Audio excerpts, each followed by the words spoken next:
Right now on Jamaica News Page tonight, we're following several developing stories. I heard that there had an explosion at the workplace. Which workplace? Guardsman on Lake Road. How bad you would have seen your son, and how badly was it? Out of 10, 7 out of 10. 10 out of 10. Tragedy in the corporate area after two separate explosions in Kingston leave one man dead and several others injured. We're tracking the latest developments. Also tonight, a restaurant operator gunned down while serving customers in St. Elizabeth. Tonight, grieving relatives are searching for answers. I really don't know why anybody would want to kill him. And a major shakeup for Megamart shoppers and workers tonight. The retailer is set to close one of its longtime locations in the coming weeks. What you need to know. Plus, a major breakthrough in Trelawney. Police have dismantled an alleged multi-million-dollar crime ring. Tonight, what police uncovered during the major operation. And there's good news tonight. A determined young man living with cerebral palsy defies the odds, completes a hard IT program, and is now using technology to inspire others. Welcome back to Jamaica News Page tonight. News that keeps you connected to what's happening across Jamaica, and we're powered by viewers just like you. Please click subscribe and tap the notification bell to stay connected. Thank you for joining us, Yvonne Willis. Jamaica News Page tonight starts right now.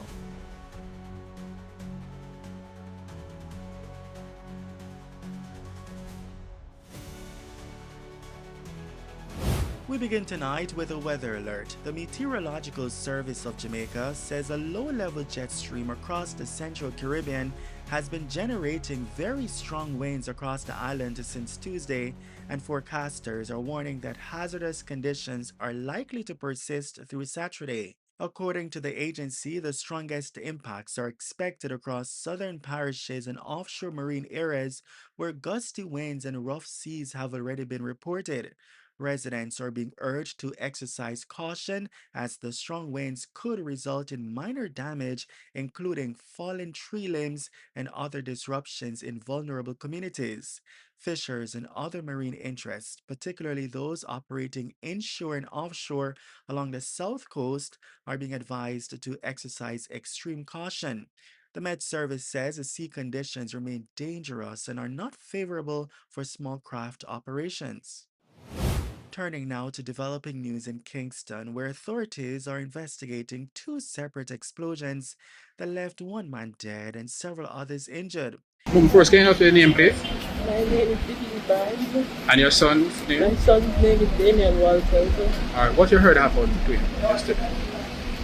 I heard that there had an explosion at the workplace. Which workplace is it? Guardsman on Lake Road. How bad you would have seen your son, and how badly was it? Out of 10, 7 out of 10. 10 out of 10. But now they are going to try to take him out of the country to try and, give him some medical assistance. How do you feel about that?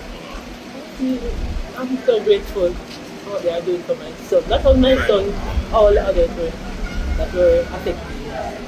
In the latest update, one of the 4 people injured in an explosion and fire at a garage facility adjacent to the beryllium compound on South Camp Road has died.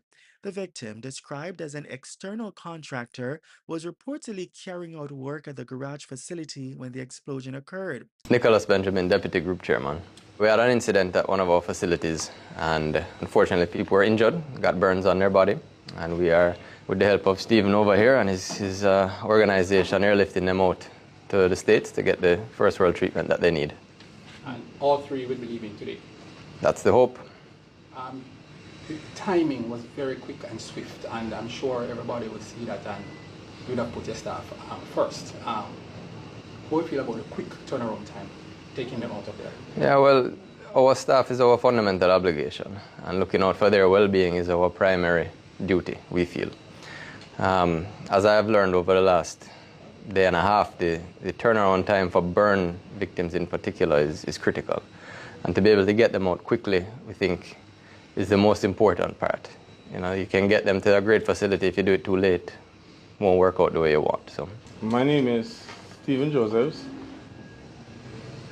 Brain Foundation of Jamaica. All right, Mr. Lou, where is it exactly the different places that the victims are? Oh, all right. So one of the victims is going to UCF in California, and the next one is going to the JMS Brain Center in Atlanta, Georgia.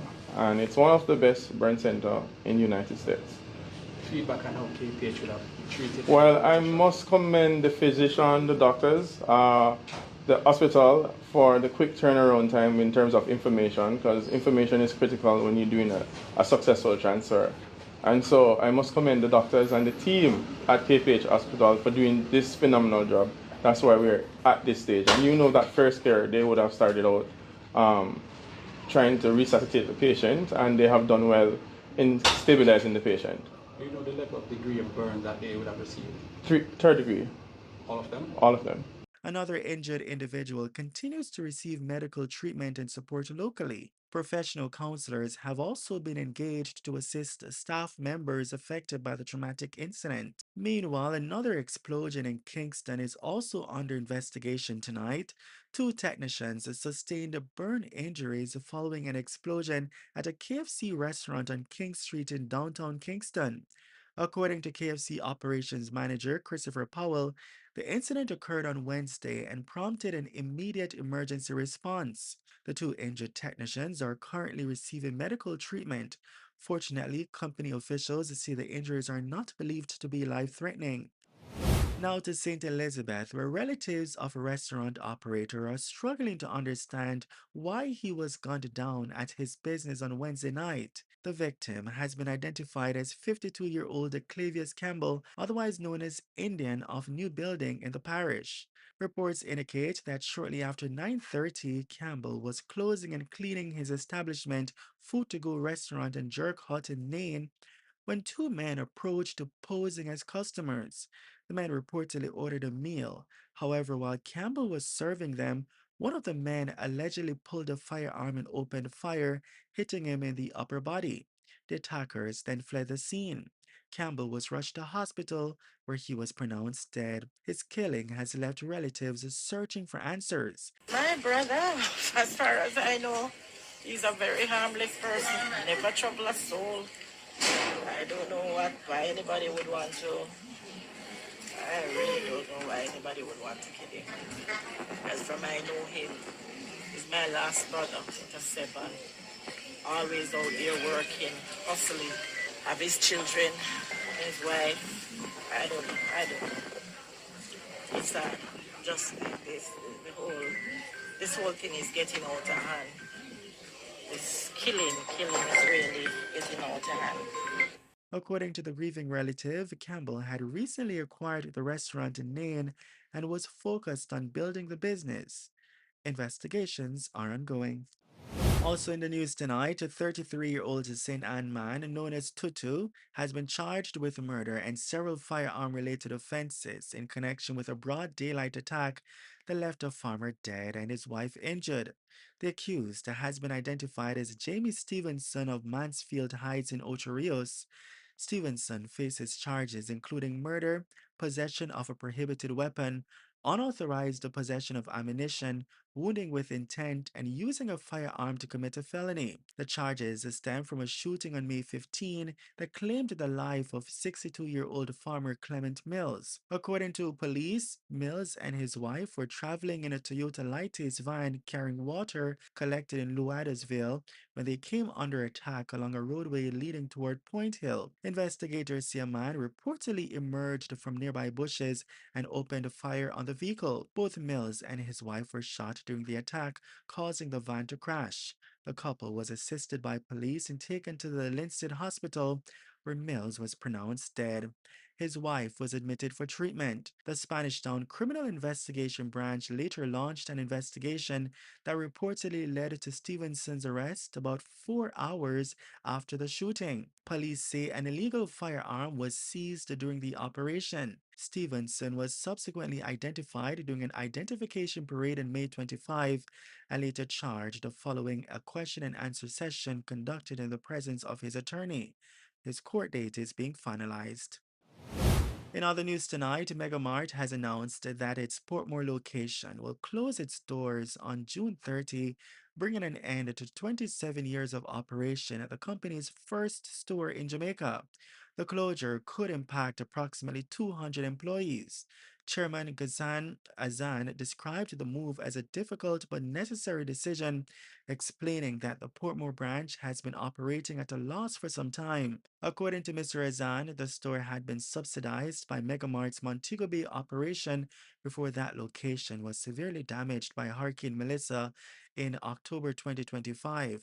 The company says the closure is part of a broader effort to consolidate operations and strengthen the long-term sustainability of the business. Megamart plans to focus its resources on its Waterloo Road location in St. Andrew and its Mandeville location in Manchester. Mr. Azan also cited changing shopping habits, the growth of neighborhood shopping centers, increased online shopping, and rising operational costs as factors contributing to the decision. He rejected suggestions that competition from Price Smart was a primary reason for the closure, arguing instead that Portmore's retail landscape has evolved significantly over the years. The chairman acknowledged that the decision is bittersweet, noting that the Portmore store has been an important part of Megamart's history since it opened in 1999. While the company hopes to relocate some workers to other locations within the group, the final number of employees who may be affected has not yet been determined. Megamart currently employs about 700 people island-wide, with roughly 200 assigned to the Portmore location. The store is scheduled to officially close on June 30.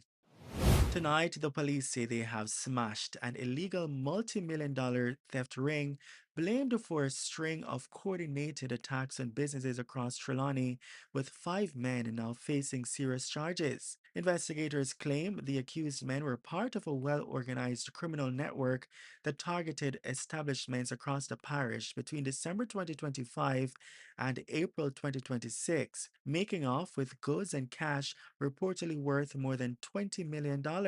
Everything unfolded on April 11 when police carried out an operation and intercepted the men. Police say they found them with stolen items along with cash in Jamaican, US, Canadian, and British currencies. Charged are Cardell Williams, 47, Vicar Clover Lewis, 39, Franlin Cross, 46, Omar Anthony Coleman, 33, and Randy Murray, 40. 5 have since been charged with being part of a criminal organization following interviews with investigators.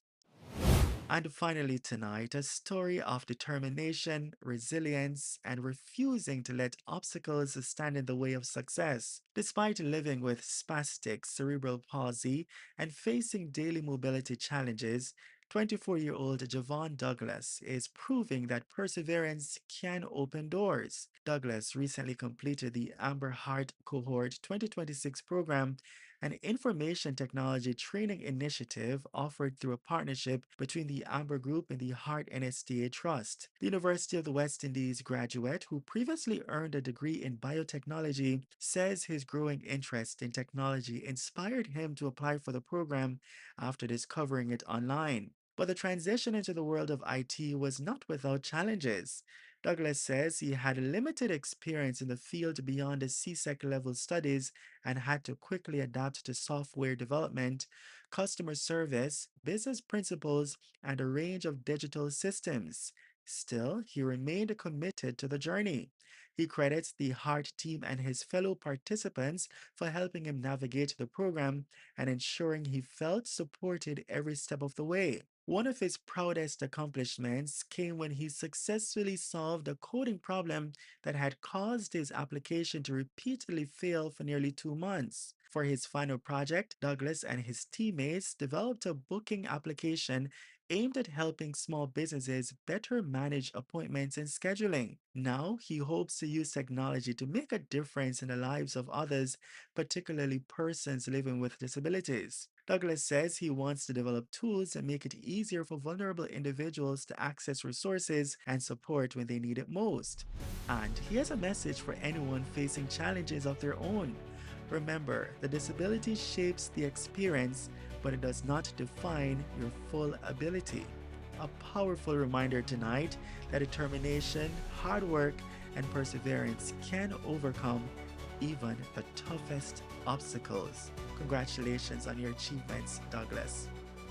And that's the news on Jamaica News Page tonight. News that keeps you connected to what's happening across Jamaica, and we're powered by viewers just like you. Please leave a comment so we can welcome you with a shout out. Thank you for joining us, Yvonne Willis, and also thank you for watching Jamaica News Page tonight. We'll see you in the comments, and be sure to like, share, and join us again for more news. From all of us here, good night.